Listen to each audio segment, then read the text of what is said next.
Okay, I just thought I'd make a quick video. I've had a heart stopping few hours with the car on the quickjack. It was lifted in the highest position and down on the locks, so there was no pressure on it. So I've had it like that for the last couple of days, upgrading the suspension in my car.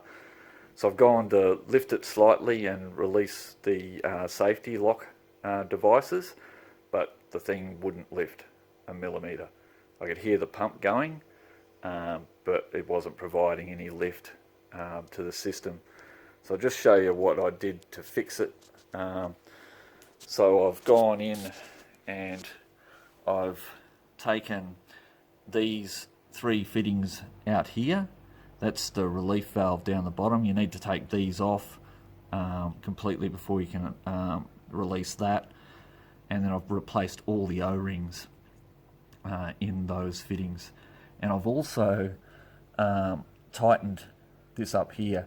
I believe that's some sort of pressure sensor, so I've just tightened that up. That was a bit loose in the system as well. So anyway, yeah, so if your quickjack's not lifting at all, I've had that before, and just released the pressure relief valve and that fixed that.